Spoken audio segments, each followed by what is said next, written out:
Hi friends, live of সদীপের চ্যানেলে তোমাদের আরও একবার স্বাগত। আশা করি তোমরা সকলেই ভালো আছো আর আমরাও ভালো আছি। তো আজকে আরও একটা ক্রিসমাস পার্টি আয়োজন করা হয়েছিল, এটা আমাদের বাড়িতে। আর গেস্ট আসবে দুজন, যথারীতি অর্ক আর গ্যাবি।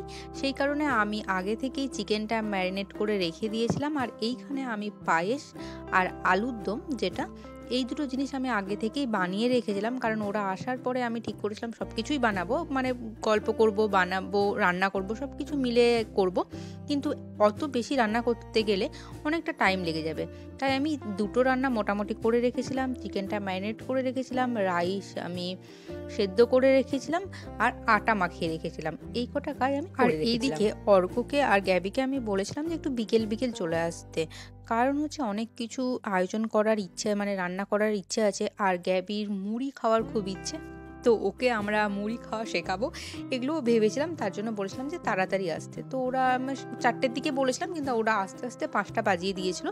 ঠিক আছে, কোনো অসুবিধে নেই, এখানে রান্না মোটামুটি হচ্ছে। তো মানে ইউরোপের যে আমি আগেই বলেছিলাম যে এদের একটা মানে খুব ফেমাস খাবার হচ্ছে, সেটা হচ্ছে মানে ড্রিঙ্ক, সেটা হচ্ছে হোয়াট ওয়াইন। তো এখানে গ্যাবি হোয়াট ওয়াইন বানাচ্ছিল। এটার মানে আমি কোনো রকম জানি না এটা কীভাবে বানাতে হয়। তো গ্যাবি খুব ভালো জানে, কারণ ওদের এটা মানে প্রচণ্ড একটা ফেমাস খাবার। আমাদের যেমন মাছ বা পায়েস এরকম যে কোনো অনুষ্ঠানে আমরা খাই, সেরকম ওদের এটা। তো ও বানাচ্ছিল। আর তারপরে গ্যাবি কিছু জিনিস আমাদেরকে এখানে গিফট করেছে, সেটা হচ্ছে ওয়াইন ছিল, বিয়ার, চকলেট, আবার একটা চা পাতাও ছিল। তো খুব সুন্দর সুন্দর জিনিসগুলো পেয়ে বেশ ভালোই লাগছিলো। ক্রিসমাসে এটা উপরি পাওনা। আমরা জানি না যে গ্যাবি এইসব জিনিসগুলো নিয়ে আসবে আমাদের জন্য, শুধু গ্যাবি না, অর্কও নিয়ে এসেছিলো। তো বেশ ভালোই লাগছে, গিফট পেতে কার না ভালো লাগে, বেশ ভালোই লাগছে। কিন্তু ওদের আনাটার দরকার ছিল না এইসব জিনিসগুলো, তবে ঠিক আছে। তো এইসব জিনিসগুলোই নিয়ে আমরা খুব একটু মজা করছিলাম, আনন্দ করছিলাম, এই আর কি। পার্টিটা সবে সবেই শুরু হয়েছে।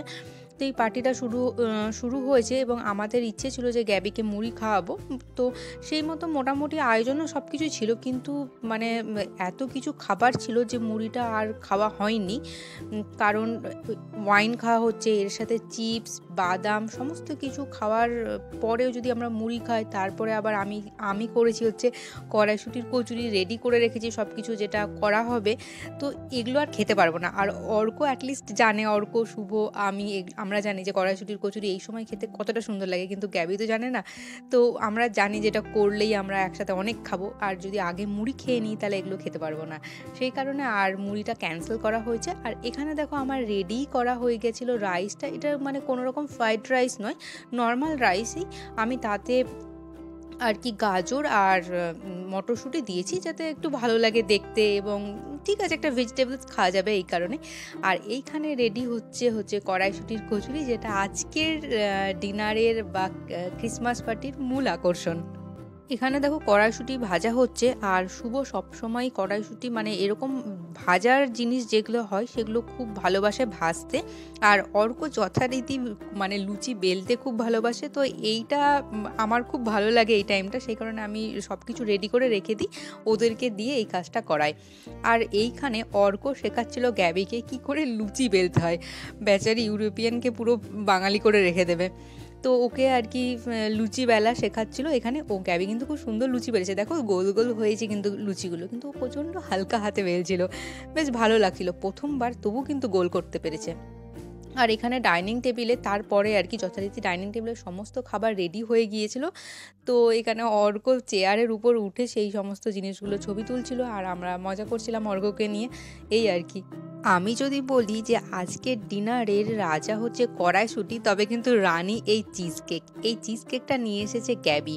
সত্যি বলছি, এত সুন্দর খেতে, কি বলবো, মানে এরকম চিজ কেক আমি কিন্তু এর আগে খাইনি। আর হ্যাঁ, বলতে ভুলে গেছিলাম, সেটা হচ্ছে চিকেনটা কিন্তু শুভ বানিয়েছে, ম্যারিনেট আমি করেছি, আর বানিয়েছে শুভ।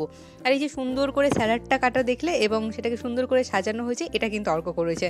তো সবাই মিলে আমরা কাজ করেছি, এবং খুব সুন্দরভাবে এইভাবে আমরা ডিনারটা কমপ্লিট করেছি, এবং ক্রিসমাসটা সেলিব্রেট করেছি, এনজয় করেছি, সব কিছু করেছি। আর এটা হচ্ছে তার পরের দিন। গ্যাবি আমাদেরকে কিন্তু আরও দুটো জিনিস দিয়ে গিয়েছিল, সেটা হচ্ছে স্যালাড। মানে একটা ছিল হচ্ছে আলুর স্যালাড, আর একটা ছিল ফ্রুট স্যালাড। এই দুটো স্যালাড সত্যি এত সুন্দর, কি বলবো, আমি এরকম সত্যি স্যালাড খাইনি। কারণ গ্যাবি স্যালাড এবং কেক বানাতে এক্সপার্ট।